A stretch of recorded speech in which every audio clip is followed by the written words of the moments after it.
ตลอดจนถึงศรัทธาญาติโยมที่ได้สร้างวัดทุ่งปากเกร็ดสรีปากเกร็ดคำในคืนวันที่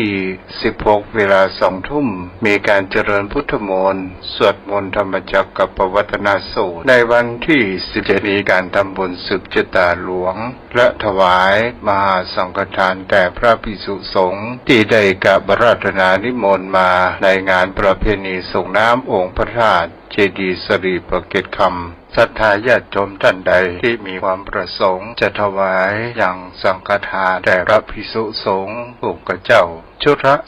2,500 บาทหรือตามกำลังเจตนาศรัทธาตลอดจนถึงศรัทธาญาติโยมท่านใดจะทำบุญในการออกลงทานก็สามารถติดต่อได้ที่เบอร์โทร 0631639950 ขออนุโมทนาบุญมาณโอกาสนี้ขอเจริญพร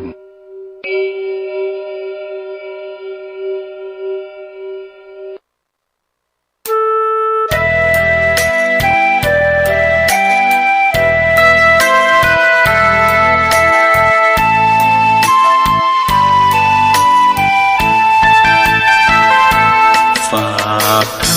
ำยามดึกกับสายลม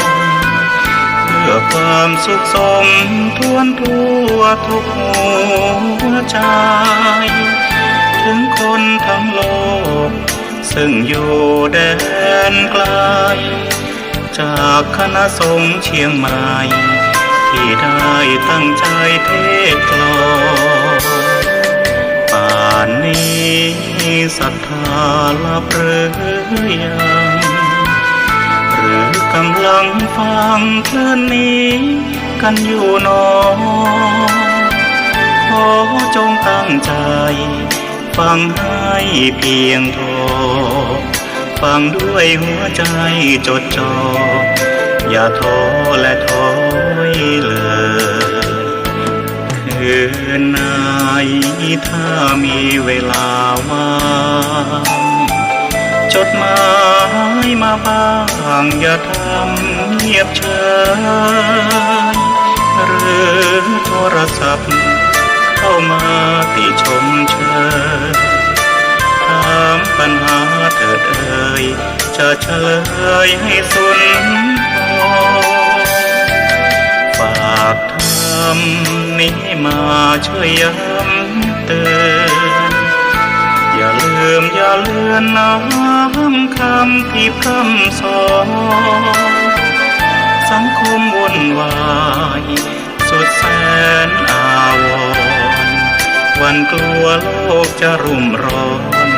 วันธรรมจะลับลอย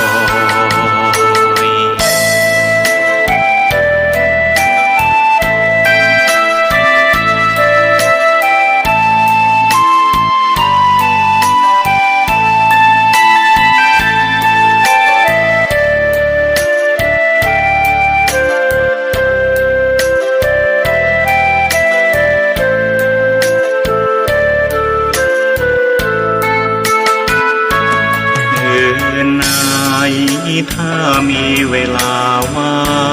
งจดหมายมาบ้างอย่าทำเงียบเฉยหรือโทรศัพท์เข้ามาติชมเชยถามปัญหาเถิดเอ่ยจะเฉลยให้สุนทรฝากทำนี้มาช่วยย้ำเตือนอย่าลืมอย่าเลือนน้ำคำที่พร่ำสอนสังคมวุ่นวายสุดแสนอาวรณ์วันกลัวโลกจะรุ่มร้อนวันธรรมจะลับลอย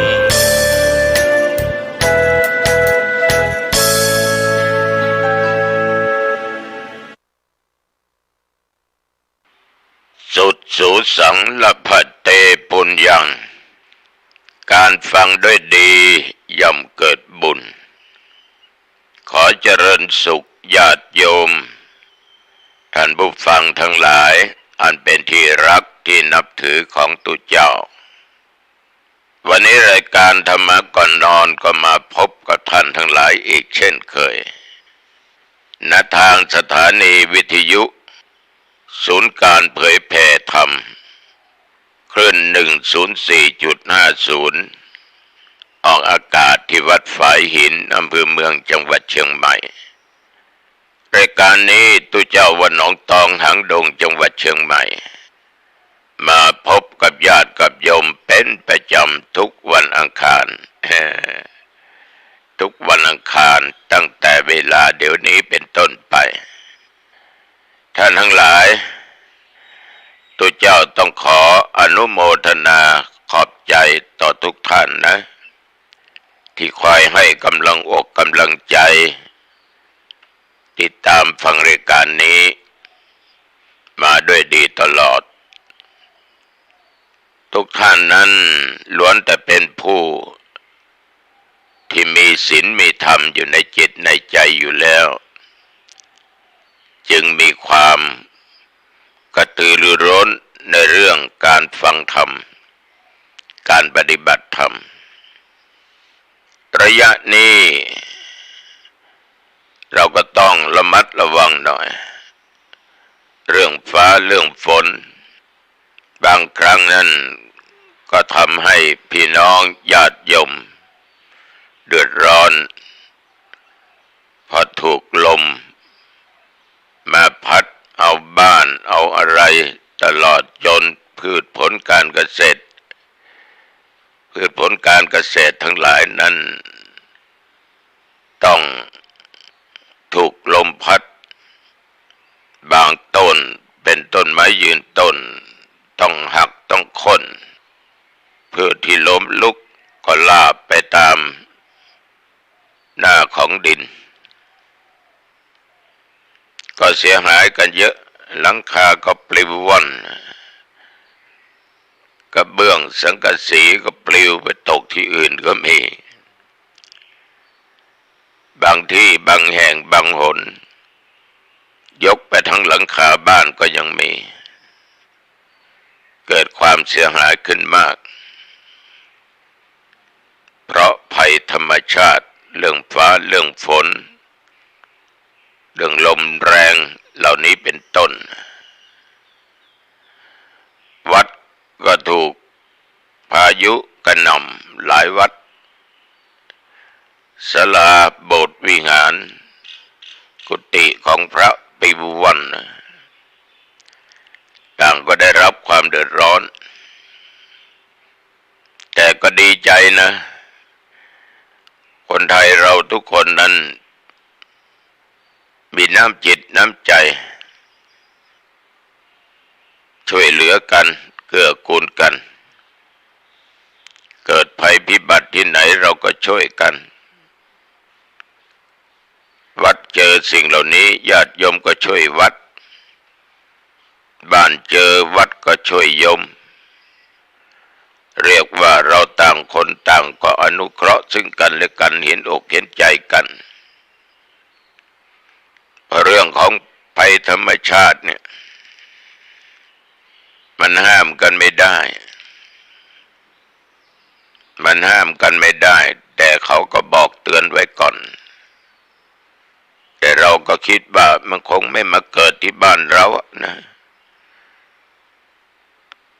มันคงไม่มาเกิดที่บ้านเรามันดันมาเกิดขึ้นนี่มันจะลำบากฉะนั้นทุกอย่างนี้ถ้าได้รับคำเตือนก็ควรระมัดระวังไว้อย่าประมาทเหมือนโรคภัยไข้เจ็บโรคโควิด-19 นี่มันเจือจางหายไปแต่มันไม่ได้หายไปหมดมันยังมีเชื้อละไว้อยู่ทิ้งไว้อยู่พวกเราเนี่ยไม่ว่าโยมไม่ว่าอาตมาก็ประมาทกันอยู่ไปไหนหน้ากากก็ไม่สวมไม่ใส่เราก็ยังไปกันยิ่งในร้านที่คนเยอะ จะเป็นร้านอาหารหรืออะไรก็ตามสวนสนุกก็ตามงานอะไรก็ตามเราก็ไปกันก็คิดว่ามันคงไม่เกิดนะมันคงไม่มีแต่มันก็มีเดี๋ยวนี้มันก็แพร่กระจายไปแม้แต่ผู้พูดเนี่ยอาตมาภาพเนี่ยออกรายการธรรมะทุกรายการก็บอกกับญาติกับโยมว่าโยมไปไหนอย่าได้ประมาทกาดอย่าตกนะให้สวมหน้ากากนะป้องกันตัวเองนะที่ไหนคนเยอะอย่าเข้าไปมันอันตรายโควิดมันยังไม่หายแต่โยมเชื่อไหมกวางคำนั่นน่ะออกตรงพญาเจ้าเมืองอาตมาเจอซึ่งเราก็ไม่รู้ว่ารับมาจากไหนนั่งรถก็ใส่หน้ากากลงรถก็ใส่หน้ากากไปนั่งที่โยมจัดให้นั่งก็ใส่หน้ากากสวมหน้ากากถ้ามันนั่งห่างกัน4-5 เมตรก็ถอดออกไปบางครั้งที่มันจำเป็นก็คิดว่าไม่เป็นไรนั่นแหละเป็นนั่งทานข้าวฉันข้าวกับพระ3-4 องค์บางครั้งรับกิจนิมนต์ไปโน่นไปนี่แล้วก็สวมหน้ากากก็มีญาติมีโยมมีพระเข้ามากราบแทบเท้านะต่อมาในวันวิสาขะนั่นแหละรู้สึกคลั่นเนื้อคลั่นตัวจะเป็นไข้ปวดแข้งปวดขาปวดบั้นเอวรู้สึกว่าจะเพลีย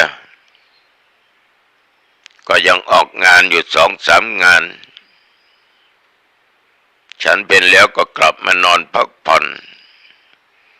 ทานยาพาราก็ออกจากวัดไปอีก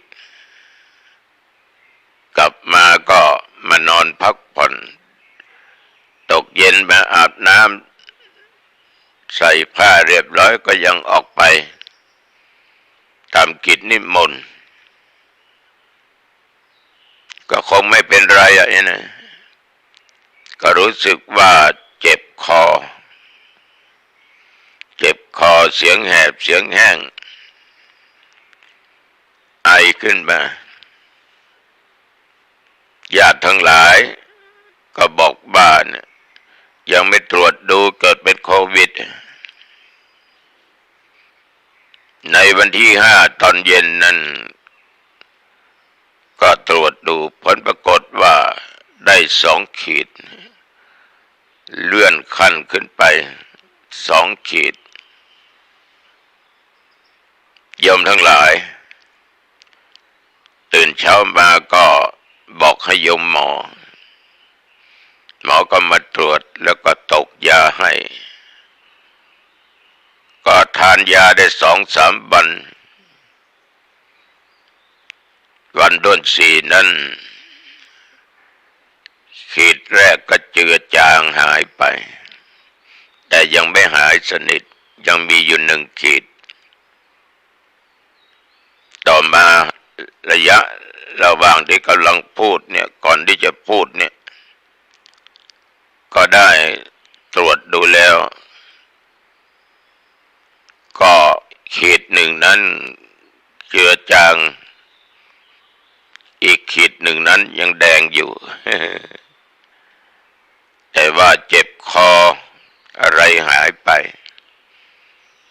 แต่ดีที่เหนือไข้ไม่มีต้องขอบใจต่อโยมหมอทุกคนต่อญาติโยมแฟนรายการธรรมะที่ให้กำลังใจนี่มันก็เป็นภัยชนิดหนึ่งที่เราคิดว่ามันคงจะไม่มีแต่มันมีเดี๋ยวนี้แพร่กระจายไปทุกละหนทุกแห่งบางคนก็มาพูดว่าเป็นเรื่องธรรมดา อันตรายอย่าคิดว่าไม่อันตรายอย่าคิดว่าไม่อย่าคิดว่ามันเป็นธรรมดาถ้าเราคิดเนี่ยเราคิดผิดแล้วถ้ามันไปติดเนี่ยมันเกิดขึ้นกับเรามันเสียการเสียงานเสียทุกสิ่งทุกอย่างเสียโอกาสนี่ก็ขอฝากไว้กับญาติกับโยมท่านทั้งหลายถ้ามาสงสัยนะเพื่อนพ้องที่รู้จักกันญาติพี่น้องติดกันหมดแล้วเมื่อหลายเดือนก่อน ก็เหลือแต่มาองค์เดียวไม่ติดสงสัยกลัวจะขาดทุนมั้งก็เลยติดกับเขาไปแต่ขณะที่พูดเนี่ยพูดเมื่อวันที่9 เดือนมิถุนายนพุทธศักราช2566ตอนเช้าก่อนจะพูดธรรมะนี่ก็ได้สำรวจตรวจดูก็ยังมีอยู่แต่ก็จางไปมันไม่เข้มต้องขีดนั้นให้มันหมดจริงๆก็ทานยาตามหมอสั่งนั่นแหละทานอาหารฉันข้าวก็ตามปกติญาติโยมท่านทั้งหลายสิ่งเหล่านี้ก็เป็นสิ่งที่อาตมาภาพได้พบได้เจอมาก็คงจะเหมือนกับญาติกับโยมบรรท่านบางคนนะคงจะเจอมาแต่อย่างไรก็ตามการเผยแผ่ธรรมะนั้นอา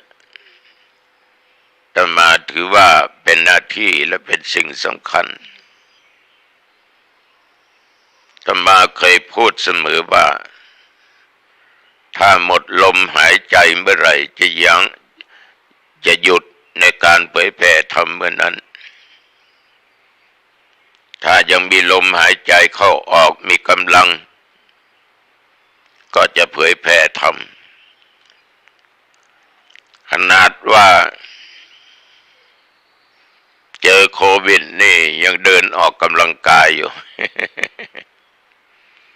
บริหารร่างกายตัวเองเพราะอาตมามีหลายโรคนะความดันบ้างเบาหวานบ้างไขมันบ้างจิปาถะมันตาม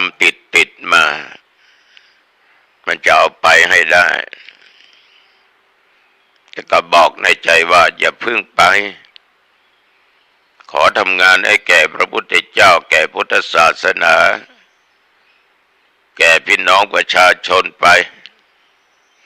อย่าพึ่งเอาไปนะขอก่อน แต่ว่ามันจะให้หรือเปล่าก็ไม่รู้นะก็ดีใจที่ได้นำธรรมะมาเผยแผ่ธรรมาได้บอกตั้งแต่ต้นว่าสุดสูสังลัพเตปุญญังการได้ฟังนั้นย่อมเกิดบุญเคยพูดไปหลายครั้งการฟังธรรมะคำสอนหรือคำสั่งในทางพุทธศาสนาที่ว่าธรรมะทำไมเราจึงฟังธรรมะน่าคิดนะโยมนะตั้งปัญหาถามว่าทำไมเราจึงฟังธรรมะก็เพราะมีคำหนึ่งท่านบอกว่าบุคคลที่ฟังธรรมะมีธรรมะรักษาธรรมะปฏิบัติตามธรรมะเมื่อตายจากโลกนี้ไปสู่โลกหน้าหรือยังมีชีวิตอยู่คนที่ฟังธรรมะมีธรรมะปฏิบัติตามธรรมะจะไม่ตกไปในที่ชั่วเพราะธรรมะจะคุ้มครองจะรักษาผู้ที่ฟังผู้ที่ปฏิบัติที่ชั่วไม่ว่าภพนี้หรือภพหน้าชาตินี้ชาติหน้าชาตินี้มีชีวิตอยู่ ก็ไม่ได้ไปละทางที่ไม่ดีทางที่ชั่วเพราะเรามีธรรมะไม่ทำบาปไม่ทำกรรมชั่วไม่ได้ไปฆ่าใครไม่ได้ไปลักใครเมื่อเราไม่ฆ่าใครไม่ทำอะไรผิดศีลผิดธรรมผิดกฎหมายบ้านเมืองเราก็ไม่ถูกจับใช่ไหมไม่ต้องขึ้นลงขึ้นศาลไม่ต้องติดคุกติดตารางเพราะเราได้ฟังธรรมะเราได้รักษาธรรมะปฏิบัติธรรมะเราก็ไม่ได้ตกไปในที่ชั่วแม้แต่ตายไปนี่ญาติโยมก็เว้นอบายภูมิไม่ต้องตกไปในอบายภูมินะไม่ต้องไปตกเป็นเปรตอสุรกายสัตว์นรกและสัตว์เดรัจฉานเหล่านี้เป็นต้นเพราะว่าเรานั้นมีธรรมะปฏิบัติตามหลักธรรมะตามศีลตามธรรมตายย่อมไปสู่สุคติบนโลกสวรรค์ก็ได้หรือถึงมรรคผลนิพพานก็ได้ฉะนั้นศรัทธาสาธุชนญาติโยมธรรมะนี้จะโอบอุ้มเอาจิตของบุคคลนั้นไปสู่สวรรค์ไม่ว่าชาตินี้ชาติหน้าไปสู่ในภพที่ดีๆถ้าเรามีวินัยมีศีลไม่ว่าศีล5ศีล8ศีล10หรือว่าศีลพระปาติโมกข์อินทรีย์สังวรสำรวมในอินทรีย์สำรวมในตาหูจมูกลิ้นกายใจพิจารณาในปัจจัย4เนี่ยหลวงปู่ทองเนี่ย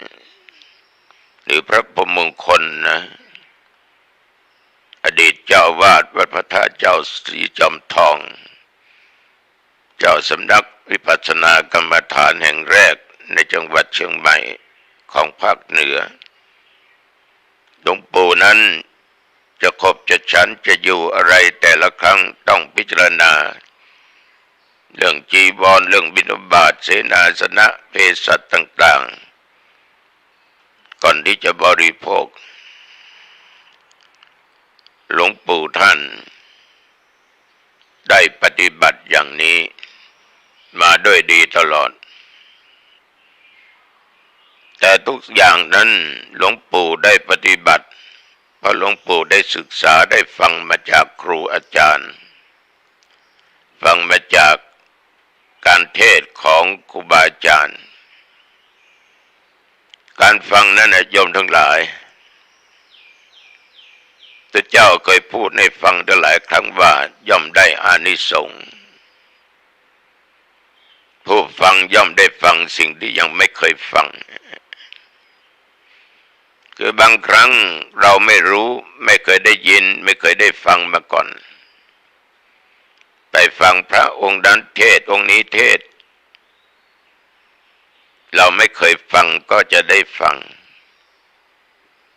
2สิ่งใดที่ฟังแล้วยังไม่เข้าใจเราฟังซ้ำเข้าไปอีกเราก็จะเข้าใจในสิ่งนั้นอย่างเรื่องของบาปเรื่องของบุญคืออะไรบาปคืออะไรเกิดมาจากอะไรเราเคยฟังแต่เราจำไม่ได้เราไม่เข้าใจเราได้ฟังซ้ำต้นเหตุแห่งบุญคืออย่างนี้ต้นเหตุบาปคืออย่างนี้มันสามารถบรรเทาความสงสัยได้เราจะรักษาศีลดีไหม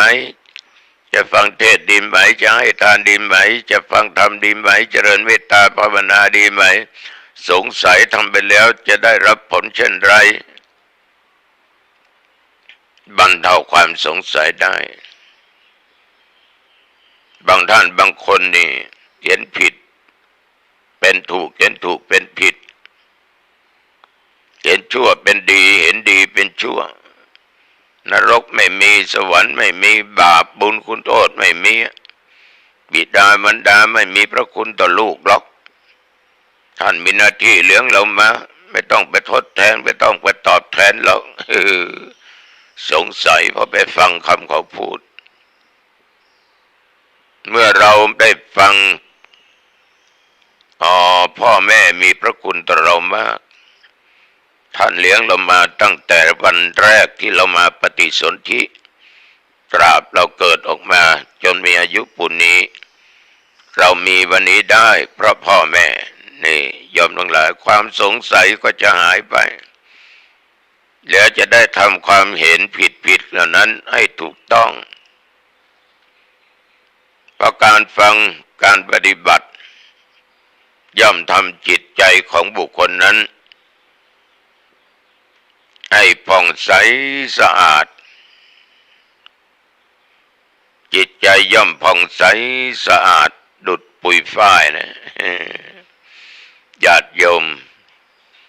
การฟังเป็นมหากุศลยกตัวอย่างนิทานมาเล่าให้ฟังหน่อยนะ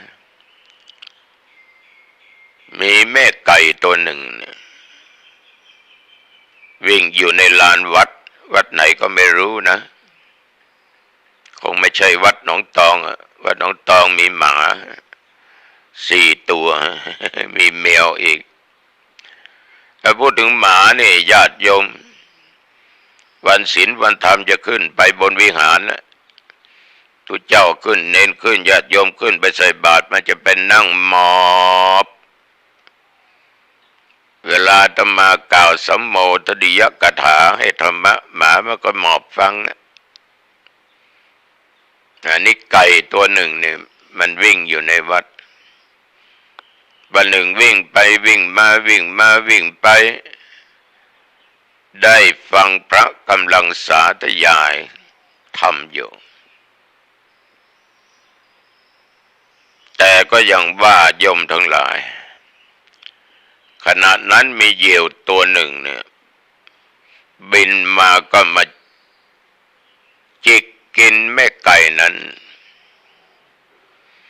แม่ไก่นั้นก็ตายพอตายแล้วญาติโยมด้วยจิตที่ได้ฟังพระสาธยายธรรมก็ไปเกิดเป็นลูกสาวของพญาเจ้าเมืองบนวันหนึ่งลูกสาวพญาเจ้าเมืองนั้นเข้าห้องน้ำไปเห็นหนอนก็เกิดอารมณ์นิมิตขึ้นมาพิจารณาถึงชาติถึงตระกูลถึงการเกิดในภพต่างๆเกิดนิมิตขึ้นเป็นฌานได้ปฐมฌานวิตกวิจารปิติสุขเอกคตาเกิดสมาธิขึ้นลูกสาวของพญาเจ้าเมืองนั้นญาติโยมตายไปเกิดบนพรหมโลกตายในอิริยาบถใดก็ไปอิริยาบถนั้นตายอิริยาบถนั่งก็ไปนั่งตายอิริยาบถนอนก็ไปนอนนี่เป็นผลในการฟังญาติโยมฟังตัวเจ้าหนองตองเทศฟังพระองค์นั้นนิเทศนั่งฟังแล้วก็ตายนี่ ก็ไปอิริยาบถนั่งนั่นนะนอนฟังตายก็ไปอิริยาบถนอนมันเป็นเรื่องมหากุศลเกิดขึ้นกับแม่ไก่แท้จริงแม่ไก่ฟังไม่รู้เรื่องหรอกโยมไม่รู้เรื่องอะไรแต่ได้ฟังเพียงกระแสแห่งธรรมะการฟังได้บุญได้มหากุศลฟังได้ความรู้ได้ฟังคำสอนแต่อย่างญาติโยมนี่ฟังรู้เรื่องเพราะไม่ใช่ไก่เนี่ยรู้เรื่องอย่างมากมาย ฉะนั้นศรัทธาสาธุชนญาติโยมท่านผู้ฟังผู้ที่ปฏิบัติตามหลักธรรมะมีใจจดใจจ่อในเรื่องของการฟังธรรมก็ดีการปฏิบัติก็ดีการอะไรก็ตามญาติโยมมันมีสิ่งที่สำคัญที่น่าคิดอยู่อย่างหนึ่งว่าการฟังธรรมนั้นเรามีศรัทธาจริงหรือเปล่ามีความเชื่อมีความเลื่อมใสจริงหรือเปล่าถ้าศรัทธามันไม่จริงมีความเชื่อไม่จริงมีความเลื่อมใสไม่จริงมันก็ไม่ค่อยได้ผลนะเพราะเราไม่มีความเชื่อว่าทำดีได้ดีทำชั่วได้ชั่วฟังแล้วได้บุญได้กุศลแต่ถ้าเหมือนกับญาติกับโยมในฟังดูเจ้ามาทุกวันอังคารไม่เพียงแต่ตุเจ้าวัดหนองตองตุเจ้าวัดไหนก็ฟังโยมตั้งใจฟังด้วยศรัทธาด้วยความเชื่อด้วยความเลื่อมใสเมื่อฟังแล้วก็ไม่สูญเปล่านะนำสิ่งเหล่านี้ไปเป็นข้อปฏิบัติก็จะเกิดตัวปัญญาขึ้นเกิดบุญเกิดอานิสงส์ขึ้นนะอานิสงส์สิ่งที่ได้รับจากการที่เรารู้เราฟังเรานำมาปฏิบัติเหมือนกับญาติโยมไปฟังเขามาพูดเรื่องการเกษตรปลูกนั่นปลูกนี่ต้องใช้ดินอย่างนั้นต้องดูแลด้วยน้ำด้วยปุ๋ยอย่างนั้นอย่างนี้โยมฟังภาคทฤษฎีแล้วนำไปปฏิบัติโยมก็จะได้ผลจากการปลูกพืชผลปลูกลำไยส้มโอส้มเขียวหวานละมุดทุเรียนมังคุดปลูกข้าวปลูกถั่วปลูกงาปลูกอะไรก็ตามทำตามนักวิชาการเขามาพูดให้ฟังเพราะท่านเหล่านี้นอกจากศึกษาแล้วเขาก็ต้องปฏิบัติทั้งรูปธรรมนามธรรมมาเรียบร้อยฉะนั้นสิ่งเหล่านี้ตุเจ้าจึงขอฝากไว้กับญาติกับโยมลองนำไปคิดพิจารณาดูดีๆทีนี้บางท่านมุ่งสู่ธรรมะก็เป็นสิ่งที่ดีอย่างยิ่งยวดมุ่งสู่ในการปฏิบัติตามหลักสติปัฏฐานยิ่งเป็นสิ่งที่ประเสริฐยิ่งท่านทั้งหลายบุคคลที่มีกรรมจักไม่เข้าถึงธรรมะย่อมต้องระวังนะแต่กรรมดีนี่เขาถึงทุกคนทุกแห่งทุกครั้งทุกคราวถ้าว่ามีหนี้มีสินติดบ่วงติดกามมีความกำหนัดมีราคะมีตัณหาโอ้ยากสลัดออกยากมีหนี้ก็จะติดหนี้คิดถึงหนี้ที่ตัวเองติดไว้หนี้คนนั้นเป็นหนี้คนนี้หนี้เกิดจากนั้นหนี้เกิดจากนี้เกิดจากกรรมจากเวรติดบ่วงแห่งกามหลงในกามคุณในรูปในเสียงในกลิ่นในรสในการสัมผัสอารมณ์ที่ชอบไม่ชอบเหล่านี้เป็นต้นมันเป็นบ่วงแห่งกรรมเป็นบ่วงแห่งมารมีความกำหนัดมีกามราคะแรงดูเผินดูใบหน้าเหมือนไม่เป็นคนเช่นนั้นแต่จิตใจนั้นญาติโยมคิดแต่เรื่องกาม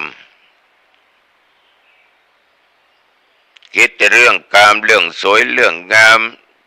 จิปะทะเนี่ยเป็นกรรมตัวที่จะกีดขวางหนทางเดินไปสู่ทางดีกีดขวางผู้ปฏิบัติเมื่อสิ่งเหล่านี้เกิดขึ้นเราต้องเอาชนะมันให้ได้ต้องกำราบมันให้อยู่อย่าให้มันมาติดมาขัดไว้ในด้านจิตใจต้องกำจัดให้มันไกลออกไป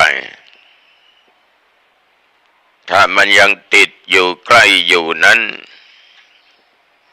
เป็นตัวถ่วงอย่างแน่นอนเป็นตัวขัดขวางอย่างแน่นอนเป็นอันตรายต่อผู้ปฏิบัตินะอันนี้ก็ขอฝากกับญาติกับโยมยิ่งเรามีครอบครัวนี่มีผัวมีเมียนั่นก็ธรรมดาของสัตว์ของมนุษย์แต่ว่าถ้าทำผิดศีลผิดธรรมนี่นอกใจนี่ไปใหญ่เลยไปติดบ่วงแห่งกามอีกประการหนึ่งจิตใจนั้นมีแต่อาฆาตพยาบาทมาดร้ายมีความโกรธเป็นนิจอยู่ตลอดใครว่าอะไรก็โกรธใครทำอะไรก็โกรธบางครั้งตัวเองไม่รู้ไม่เห็นมีคนอื่นมาบอกมากล่าวให้โกรธยังไม่พอนะอาฆาตอีกพยาบาทอีกจองเวรจองกรรมอีกแช่งด่าอีกโอ้โหญาติโยมจิตใจไฟลุกอยู่ตลอดไฟแห่งราคะก็ลุกไฟแห่งโทสะก็ลุกไฟนรกก็เผาผลาญอยู่ตลอดเวลาโยมต้องดับไฟแห่งความโกรธให้ได้ต้องดับไฟแห่งความอาฆาตพยาบาทให้ได้ญาติโยมบางท่านบางคนขนาดพ่อกับแม่โยมยังไปอาฆาตพยาบาทพ่อแม่รักลูกไม่เสมอกันเราก็เป็นลูกรักไม่เสมอกันมีอคติมีความลำเอียงไปแล้วอาฆาตพยาบาทขนาดพ่อแม่นะผู้ให้กำเนิดเกิดมาเลี้ยงมาตั้งแต่อยู่ในท้องแล้วจนคลอดออกมาจนมีการมีงานทำจนมีอายุปูนนี้ยังไปอาฆาตพยาบาทท่านอยู่นี่เป็นอันตรายมากต่อชีวิตฉะนั้นญาติโยมต้องเอาชนะความโกรธด้วยความไม่โกรธด้วยเมตตาธรรมกรุณาธรรมมีแต่ความปรารถนาดีมีแต่ความรักมีแต่ความจุนเจือช่วยเหลือมีแต่ความยินดีนะเราจะต้องพยายามฆ่าสิ่งเหล่านี้ให้ได้มันเป็นตัวสำคัญนะไอ้ตัวพยาบาทอาฆาตมาดร้ายความโกรธนี่อยู่ไหนไม่เป็นสุขหรอกญาติโยมคนขี้โกรธคนอาฆาตพยาบาทเหมือนติดคุกมืดมนมันขำอยู่ในจิตในใจคุกตัวนี้มันออกได้ยากนะตารางตัวนี้มันออกได้ยากโยมบางคนติดนู่นติดนี่ติดในกามติดบ่วงแห่งกามติดแห่งตัณหาติดแห่งความโลภติดความโกรธติดความหลงโอ้โหถูกขังไว้จะออกไปก็ไม่ได้เพราะมันติดญาติโยมจะต้องพยายามเปิดออกมาให้ได้ถ้าโยมเปิดออกจากคุกเหล่านี้มาได้ก็จะมาเจอแสงสว่างความมืดมนต่างๆก็จะเจือจางหายไป แต่ความง่วงความเหงานอนนี่เป็นอันตรายต่อนักปฏิบัตินักฟังเทศฟังธรรมโยมบางท่านบางคนไปฟังพระเทศไปหลับเสียไปนั่งคุยกันก็มีแต่มาเคยเจอหลายครั้ง นั่งบนธรรมาสน์ให้ศีลให้ไรเรียบร้อยนะโมเรียบร้อยเทศไปตรงกลางก็คุยกันอีก2-3 คนก็หมอบกับที่ที่หมอบนี่สงสัยจะตั้งใจฟังเทศที่เราเทศนะเนี่ยเทศจบเอวังก็มีด้วยประการฉนี้ไอ้คนที่ชอบคุยจบได้ก็ดีแล้วนานแล้วปวดแข้งปวดขาจะไปที่ไหนก็ไม่ได้แต่คนนั้นก็ยังหมอบอยู่เขาปลุกให้ตื่นยังไม่ตื่นเป็นว่าหลับไป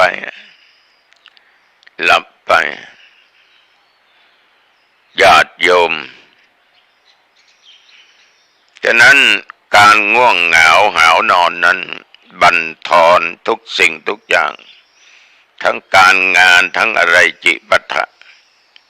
จะไม่สำเร็จนะบางคนนั้นชอบเป็นอิสระขอชวนไปฟังเทศได้ไปไม่ต้องมาชวนเราจะไปก็จะไปชวนรักษาศีลฟังธรรมเจริญเมตตาภาวนาไม่เอาตัวใครตัวมัน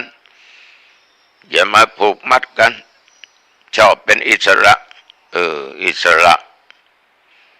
แต่ว่ามันไม่อิสระจิตใจมันฟุ้งซ่านมันกระวนกระวายมันถูกกักกันอยู่ตลอดจะไปฟังเทศใจหนึ่งว่าอย่าไปเดี๋ยวไปเที่ยวที่โน่นที่นี่นัดเขาไว้แล้ววันนี้จะไปนั่งเลี้ยงกันกินเลี้ยงกันจะดื่มเหล้าดื่มเบียร์กัน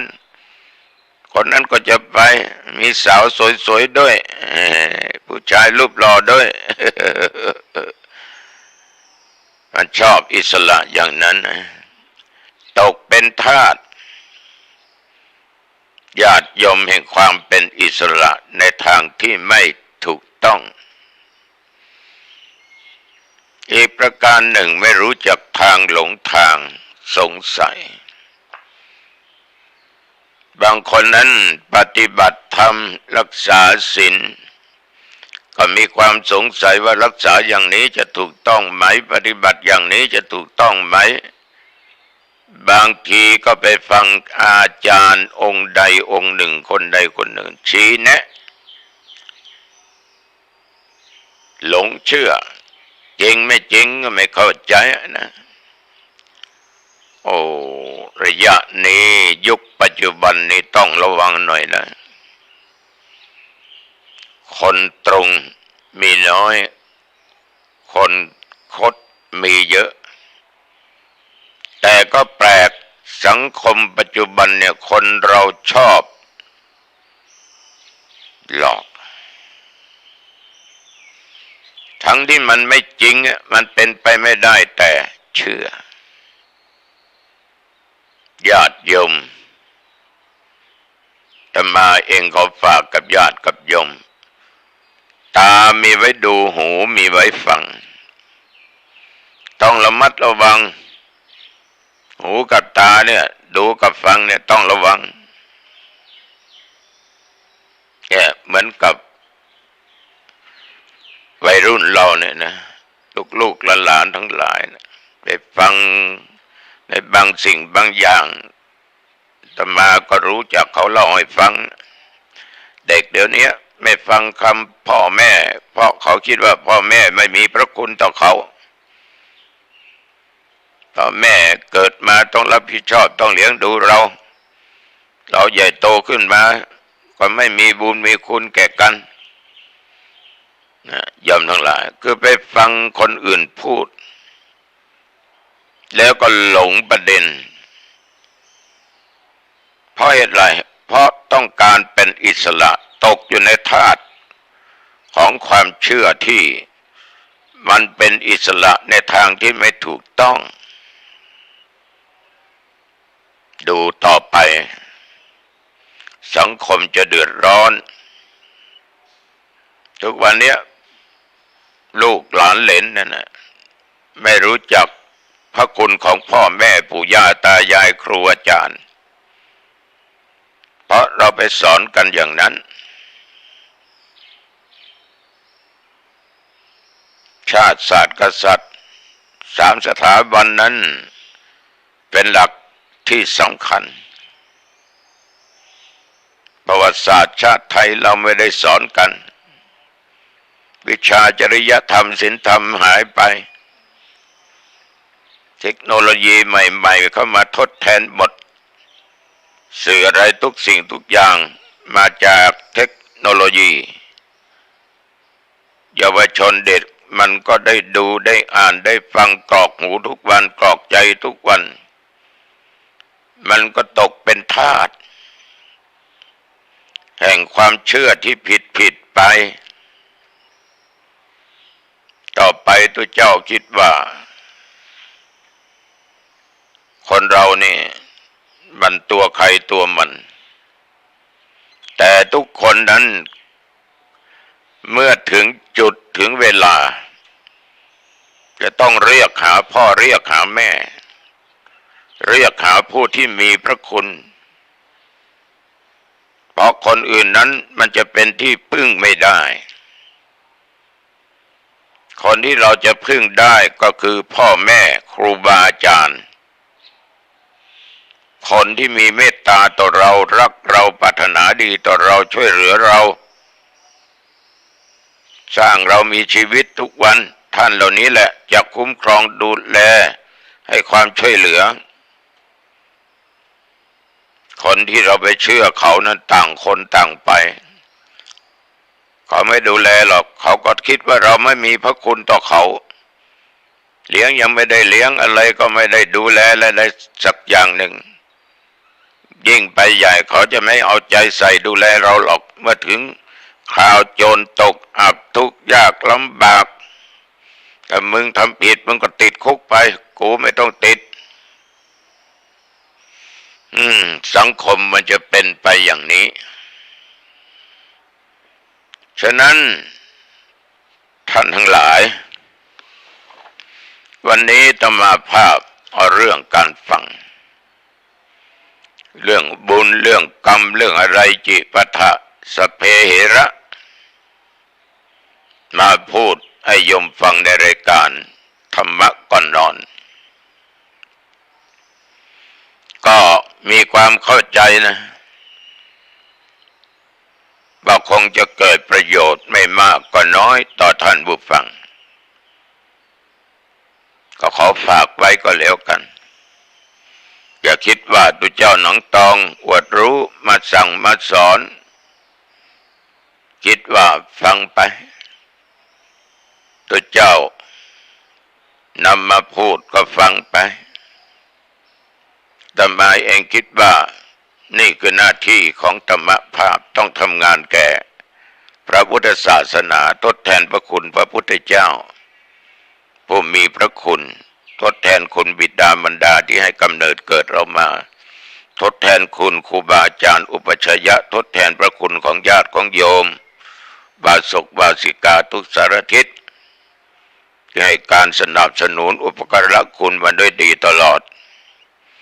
เอาแล้วนะทำงานเข้าบ้านมาก็สำรวจดูดีๆปิดประตูบ้านให้เรียบร้อยนะโยมนะให้เรียบร้อยอย่านึกว่าไม่เป็นไรนะ ขึ้นบ้านเข้าบ้านปิดประตูลงกลล็อกทั้งหน้าต่างประตูให้เรียบร้อยเก็บของใดที่มีค่าก็เก็บไว้ให้เรียบร้อยเก็บไว้นะสิ่งไหนจะใช้วางไว้ที่มันดูง่ายๆเห็นได้ง่ายๆเพื่อกันลืมมินี่สบายจิตสบายใจไปทำงานไม่ต้องประวักพะวนลืมไปลืมมาไม่รู้ไว้ที่ไหน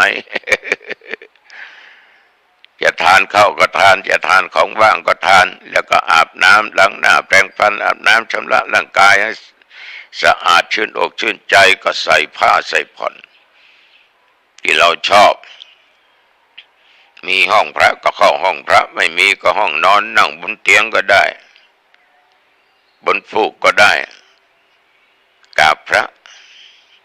กราบพระพุทธกราบพระธรรมกราบพระสงฆ์กราบพระในบ้านคือพระบิดามารดากราบพระอีกพระองค์หนึ่งคือครูบาอาจารย์อุปชานั่งสวดมนต์สัก3 บทอิติปิโสสวากขาโตสุปฏิปันโนบทพุทธคุณธรรมคุณสังฆคุณแล้วเจริญสมาธิภาวนาตามโอกาสเวลาจะกี่นาทีกี่วินาทีหรือหลายนาทีด้วยกันก็ช่างมันได้เท่าไรก็พึงพอใจอย่าได้กำหนดเด็ดขาดว่า30 นาทีเดี๋ยวมันจะไปไม่รอดจะเกิดอารมณ์ขึ้นเสร็จแล้วก็แผ่เมตตาแก่สรรพสัตว์เจ้ากรรมนายเวรแก่พูดผีปีศาจเทพอารักษ์รักษาอย่างที่อยู่ที่อาศัยแก่เทพเจ้าทั้งหลาย แก่ครูบาอาจารย์พ่อแม่ปู่ย่าตายายญาติมิตรทั้งหลายสหายทั้งหลายที่ล้มหายตายจากไปแผ่เมตตาเจ้ากรรมนายเวรแผ่เมตตาแก่ตัวเองว่าข้าพเจ้าเกิดมาชาติไหนชาติใดความอดความอยากความทุกข์ความยากความลำบากจงอย่าได้เกิดมีแก่ข้าพเจ้าขอได้เกิดมาร่วมชาติพระสิริยเมตไตรยอมหลับให้เป็นสุขนะไม่ฝันเห็นร้ายตื่นมาเป็นสุขสดชื่นในด้านจิตใจหน้าตาเบิกบานขอโยมทุกคนมีความผาสุกมีความเจริญไปด้วยอายุวันนะสุขะพละเหมือนกันทุกท่านทุกคนนะอายุวันโนสุขังเวลังพบกันใหม่โอกาสหน้าเจริญพร